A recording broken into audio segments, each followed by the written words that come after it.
If you have been charged with a crime, there are 5 things that your criminal defense attorney should be doing now, and in this video, I am going to go through all of them. My name is Veronica. I am a criminal defense attorney here in Los Angeles, and I help people who have been arrested put their criminal cases behind them so that they can enjoy their lives and their freedom. And again, in this video, I am going to be talking about 5 things that your criminal defense attorney should be doing now. So let's get started. The first one is that your criminal defense attorney, if you are not in jail, should be sending you to some kind of classes, treatment, some kind of program.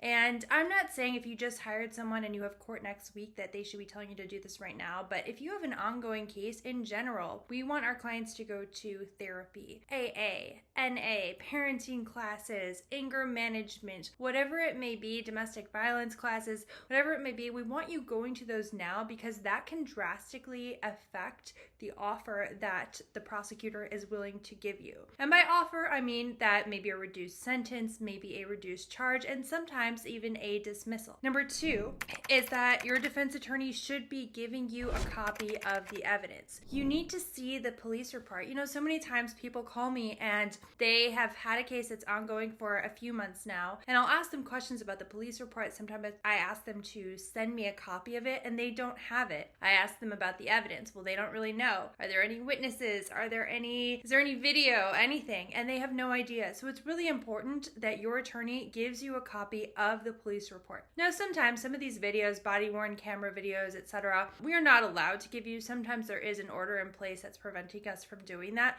but you should at least have a basic copy of the police report. Now, it may take a little bit of time to get that because there's a rule that requires us to black out the personal information of witnesses, which sometimes is totally stupid if it's like domestic violence, husband and wife. Obviously, you know your wife's phone number, right? But we have to black all of that out by law, so that might take a little bit of time, but you should have a copy of that. I mean, how otherwise are you supposed to tell your attorney, hey, this part is true, this part's not true? Or, I mean, there's so many things because you were there, right? Or you weren't there at all, but most of the time you were there, you were at least there, you understand some facts about the situation. You yourself were a witness to it if you were charged with a crime, and it's important that you see that to aid in your own defense. I'm surprised by the number of attorneys who do not give that to their clients, and I know that many public defenders also do not. The reason probably is that it is a whole process to scan in the discovery, redact it, send it to the client, and some offices just, are not set up to do that, including sometimes the public defenders because they are so busy. Number 3, your criminal defense attorney should be getting all of the good things, the good personal things about you. So any hardships you've had, if it's,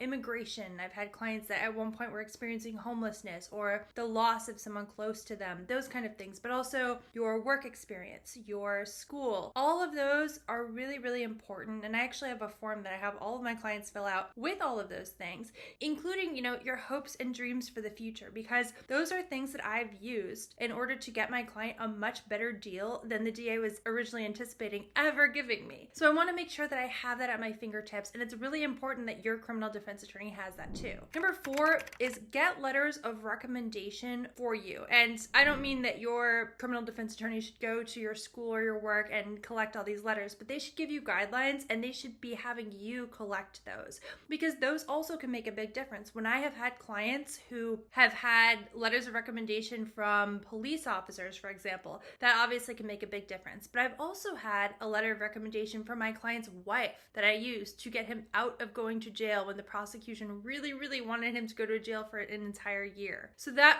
can make a really big difference. And if your criminal defense attorney is not telling you to collect those, first of all, I think you should just start collecting them on your own. But secondly, contact them and ask them like, hey, what's up? I've heard that this can be helpful. Do you think I should collect these? Why didn't you tell me to collect these before? Depending on how much time it's been since you hired this person and how far along the case has gotten. And number 5 is explain the process to you. It is really important that you understand what's going on. And now this is not just on your attorney, this is on you too, frankly. You need to pay attention when your attorney is explaining things to you. It's really important. And one thing, last year I was hospitalized for a little bit, just surprise freak thing. And the doctors are trying to tell me what is going on. And it was really hard for me to understand. And it made me think, okay, I'm not saying that I'm like a doctor. What I am saying is that I figured that it's probably like that for my clients sometimes too, right? I'm explaining things to them and they're like, what the heck? Like, what did you just say? I don't understand. I'm really stressed by this situation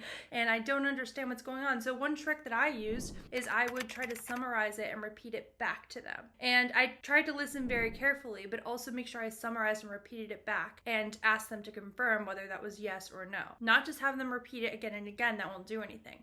But that has been something that eventually I found was the most useful thing that I could do to make sure that I understood everything.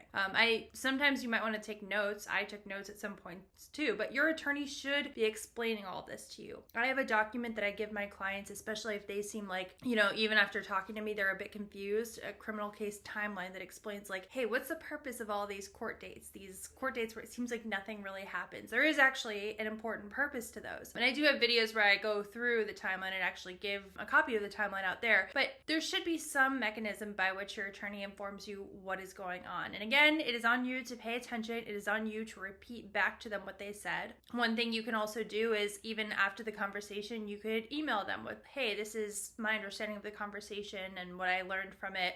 If there's anything different, let me know. Don't ask them, don't send an email asking them to repeat the whole conversation. That will probably create some frustration for both of you. But, just repeating it back can be something really big. Anyway, I hope that you found this video helpful. If you do have a case in California that you need help with, feel free to give me a call. You can find my number down below and you can also book a consultation with me there.